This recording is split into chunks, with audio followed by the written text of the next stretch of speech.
It's true that new immigrants sometimes compete for service and construction jobs, but they also start about 30% of all new businesses in America. Let me be as straight as I can be about the choice of economic policies that you are going to face. And I'm going to start with the story that not every Republican, but most Republican candidates up and down the ticket are telling. And it goes something like this. And I think this is pretty fair, and if you don't, then you can look it up.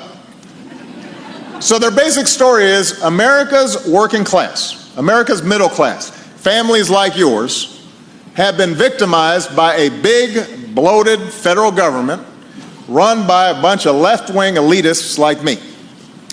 And the government's taking your hard-earned tax dollars, and it's giving them to freeloaders and welfare cheats, and we're strangling business with endless regulations, and this federal government is letting immigrants and foreigners steal whatever jobs Obamacare hasn't killed yet. Look, I'm being serious here. I mean, that's the story that's been told. And I haven't, turned on Fox News or listened to conservative talk radio yet today, but I've turned them on enough over these past 7.5 years to know I'm not exaggerating in terms of their story. That's the story they tell. You can hear it from just about every member of Congress on the other side of the aisle. And instead of telling you what they're for, they've defined their economic agenda by what they're against, and that's mainly being against me. And their basic message is anti-government, anti-immigrant, anti-trade, and let's face it, it's anti-change. And look, a lot of people believe it. And if what they were saying were true, I suppose it would make sense to run on a platform of just rolling back everything we've done over these past 7.5 years, and happy days would be here again. If what they were saying was true, then just being against whatever it is that we've done might make sense. But what they're saying isn't true. And if we're going to fix what's really wrong with the economy, we've got to understand that. So let me just do some quick myth busting. And I'm going to start with the biggest myth, which is that the federal government keeps growing and growing and growing and wasting your money and giving your tax dollars to people who don't deserve it. Now here's the truth. You can look it up. These journalists here, they can do some fact checking. As a share of the economy, we spend less on domestic priorities outside of Social Security, Medicare, and Medicaid. We spend less than we did when Ronald Reagan was president. When President Reagan or George W. Bush held this job, our deficits got bigger. When Bill Clinton and I have held this job, deficits have gotten smaller.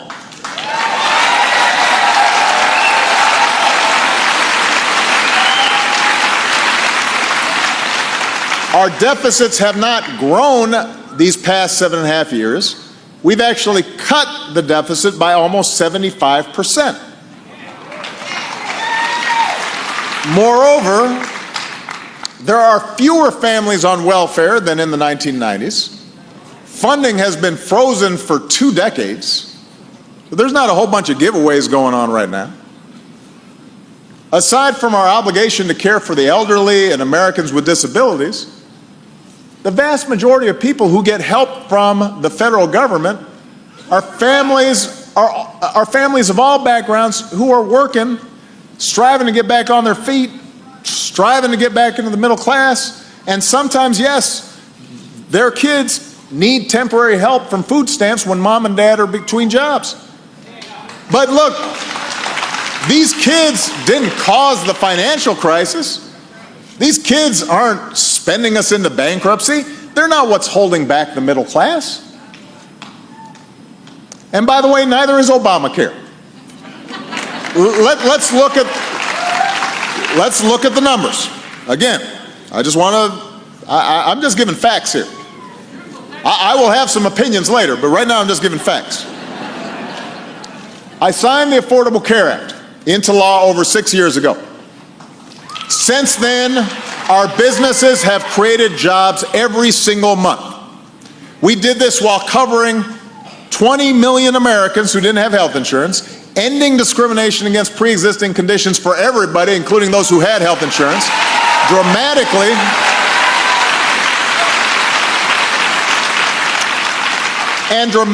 slowing the rate at which healthcare costs were going up. In the decade before Obamacare, employer-based premiums grew by an average of 8% a year. That meant you were paying that much more every year for health insurance. Last year they grew by 4%, half as fast as they were growing. That doesn't mean you're happy about the 4%, but it wasn't 8.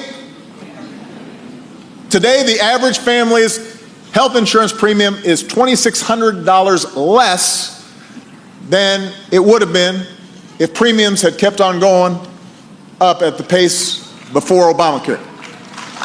And by the way, just for folks here in Indiana, last year most Hoosiers who shopped around for Obamacare on healthcare.gov found plans that cost $75 a month or less.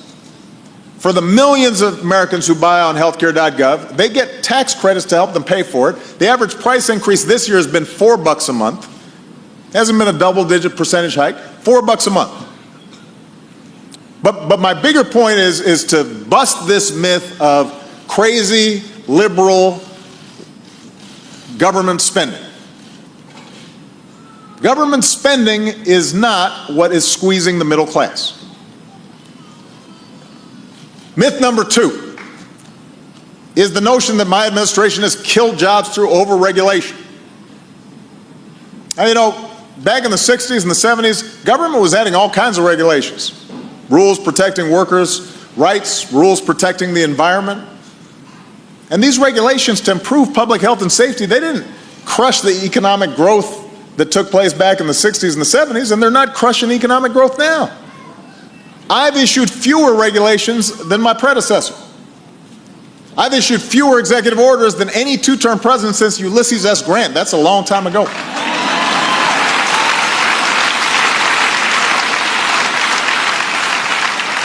The regulations that we have issued, rules to protect our air and our water, rules to keep families from getting cheated when buying a house or investing their savings, those rules have benefited our economy a lot more than they've cost. They've helped families. They've helped the middle class. They haven't hurt them. Here's myth number 3. Other countries are killing us on trade.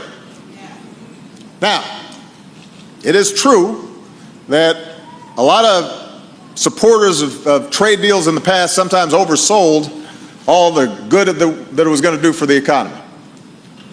The truth is the benefits of trade are usually widely spread. It's one of the reasons why you can buy that big flat screen TV for a couple $100, why the cost of a lot of basic necessities have gone down. Some parts of the economy, like the agricultural sector or the tech sector, have really done well with trade. Some sectors and communities have been hurt by foreign competition. And what's also true is sometimes the pain of a plant closing here in America is magnified when you know that other countries are cheating. They're keeping American goods out of their markets. They're unfairly subsidizing their businesses to undercut our businesses. And a lot of the worst violators, they don't even have trade deals with us at all. So here's what we've done. Over the past 7 years, we've brought more trade cases against other countries for cheating than anybody else. Every case that's been decided, America has won. That's what we've done, making sure that we got a level playing field. But the truth is, trade has helped our country a lot more than it's hurt us. Exports helped lead us out of the recession. Companies that export pay workers higher wages than folks who don't export.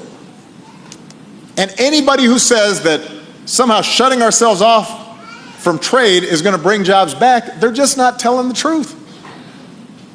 In fact, most of the manufacturing jobs that we lost over the past decade, they weren't the result of trade deals. They were the result of technology and automation that lets businesses make more stuff with fewer workers. If you go into an auto plant these days, used to need several thousand workers, now they need 1,000 workers to produce the same number of cars, just because they're robots and they're machines that have replaced a lot of the work. That's true in offices too, by the way. Think about bank tellers, last time you dealt with one of those, because now you got ATM machines. So we can't put technology back in a box any more than we can cut ourselves off from the global supply chain.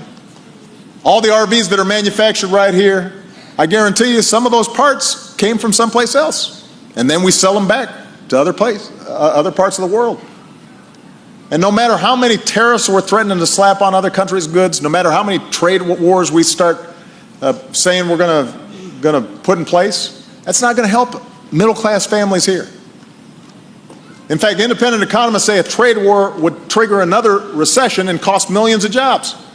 So when you hear somebody threatening to cut off trade and saying that that's standing up for American workers, that's just not true. Here's the fourth myth, that immigrants are taking all of our jobs. Now let's look at the numbers. Right now, the number of people trying to cross our border illegally is near its lowest level in 40 years. It's near its lowest level in 40 years. It's lower than than it was before I came into office. It's lower than during Ronald Reagan's time. It's true that new immigrants sometimes compete for service and construction jobs, but they also start about 30% of all new businesses in America. That is former President Barack Obama for you. And I know most of you have missed him. Most of you keep asking about, the whatever he's doing in the current days now that he's not president anymore. And you have seen him on meetings in different countries, and people are actually questioning why he is on those meetings and those trips instead of President Trump being the one that is in charge now. That is for you to answer yourself. And I know most of you have missed him. You have missed President Obama. For some of you have actually missed him being the president, because in as much as people keep talking about, he was not the best. And I have had a lot of black people actually talk about he was not the very best president, that he did not do anything for them. Now, that is one thing that I have been meaning to ask you guys, and I know I have a large audience of black people, and I know that you have different thoughts and ideas on that. Guys, what do you think about President Obama's presidency? Do you think that he did a good job? How was the feeling for you? And especially when you're comparing that to what we have right now with President Donald Trump, maybe the Biden's time, how do you feel about it? Do you think President Obama did his best? Do you think he neglected black people? Did you have expectations of him that he did not meet? And or do you feel that he actually did the best that he could?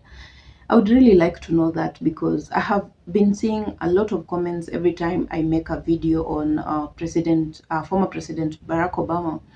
And many people would come to the comment section and leave that comment there, talking about he did not do anything for us. So it's not like we miss him that much. So, yeah, he was black and that is all that was. But anything other than that, he was not the president that they would want to have again.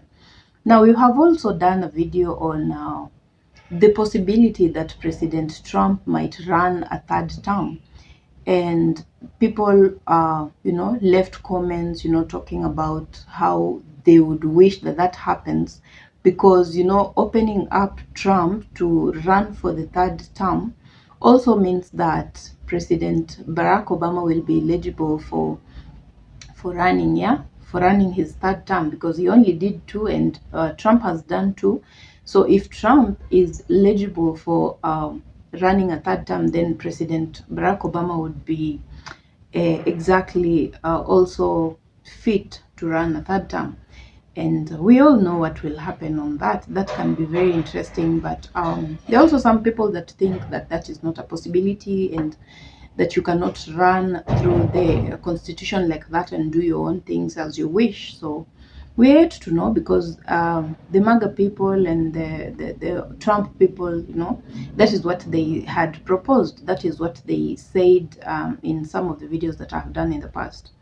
They are having plans to actually make that possible so that he runs a third term. Now, President Barack Obama did whatever he did, and he has said it in his own words some time back that he is fully aware that he wasn't the best president, maybe, and he is aware that there are expectations that people had of him and he did not meet. There are things that people wished that he could do for them, but he was unable to do because probably there was a lot more work than he expected. Being president sometimes can be hectic. Yeah, you don't know until you get on that seat, and now you have to do all these things. You cannot afford to, of course, bring joy to everyone. You have to sometimes let go of some things that will make the other people that you have neglected feel as though you do not care about them. Now, that is, I think, probably what happened with the President Obama's reign. And yeah, many people have talked about that, but most of them actually miss him and they actually are happy for the kind of presidency that he gave America, for the things that he did for America. They felt represented.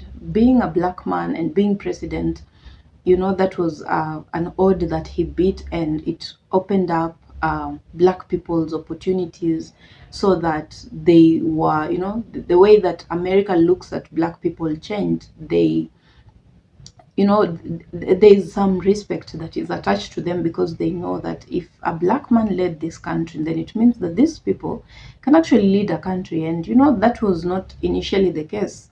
White people have always looked at black people and thought they are not excellent enough. They're not worthy of some positions, for example, presidency. But President Obama came in and deleted all that and made sure that he has outdone himself, outdone the rest of the people that were before him.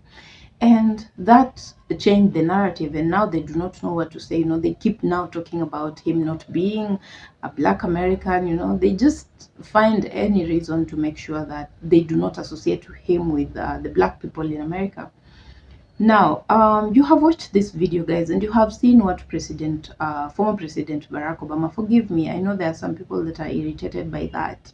I keep forgetting that he's not the president anymore. Former President Barack Obama, he was addressing issues. There are some of these issues that sometimes need to really be addressed, especially when him being wherever he is right now, he's also a citizen like everyone else, and he sees the things that are happening in the country. He sees the suffering that the people of America are going through, and the way that they're being ignored, and nobody is paying attention to their cry, nobody is paying attention to what they're saying, what they're complaining about. And yeah, he sees that from a distance. He might not always say something, but anytime that he gets a chance, he talks about these things and addresses them, talks about why he thinks his presidency was far much better than what we have right now. That the people in leadership right now are behaving as though their main interest is not America. Their main interest is not white people, not black people, not Asians, not whoever. Their main interest is themselves. Making themselves rich is their first goal and ambition. So all the attention that they need to be putting into working for America, they're putting it into working in their own stuff, their own businesses, their own families, and so on. So President Obama has talked about that, and he has used statistics, facts and figures to show you guys exactly what he means when he says his time was different. President Biden's time was different. President Trump's time is becoming a hectic thing to even talk about.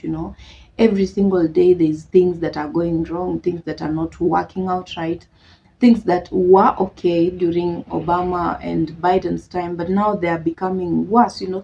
Things are growing in the wrong direction. There's growth, but you're supposed to be going into the right direction, not growing downwards. Now, whatever is happening in America right now is America growing downwards. There's a lot of things that are going wrong, and You see, when things are going wrong, you need to be in a position where you are addressing these things and actually working on them to make sure that they become better. That is not what is happening with President Trump. He's I think it sounds even weird saying that he is busy, because he's supposed to be busy with the people's interests, yeah. But instead, he's busy with his own stuff, sometimes maybe doing nothing, I don't know. But that is basically what is happening. And former President Barack Obama is actually talking about that he understands what black people are going through. He understands what white people are going through, because President Obama was never the president for black people. He was never a racial, kind of person. He just knew that he was president, and he was president for everyone. The fact that he won the race meant to him that he's now the people's president. And that is exactly what he did, and that is exactly what he keeps saying every other time. That he keeps reminding himself of that. He does not belong to just one category of people. He does his work to the best of his ability and for the interest of everyone that is American. Now, you have had the conversation and you have seen him getting a standing ovation, which was pretty beautiful, if you are to even think of. And these people, they just show how excited they were that he's now addressing them, and it's been quite a long time before they heard from him. And whatever he's saying, one thing about President Barack Obama is his oratory skills. They're unbeaten, they're unmatched. He's always on point. He's always, he knows what to say, what not to say, when to say it, when not to say it. Yeah. So that is one thing that he beats President Trump at, just knowing what to say and when not to say anything at all. But for President Trump, he would rather say anything, He would rather hurt people when he doesn't have to. He would rather do things that will annoy people when he really doesn't have to. So guys, if you're watching me for the first time, kindly consider subscribing to my channel. Be part of this amazing family. Let's grow together. Returning subscribers, you're always here, guys. I see you every single time. Yeah, I wish I could mention you by names every single day, but since that is not possible because you're so many of you, just know that from the bottom of my heart, guys, I appreciate each and every one of you for the support, and I hope that you're keeping safe, guys. I'll see you on my next video. Bye for now.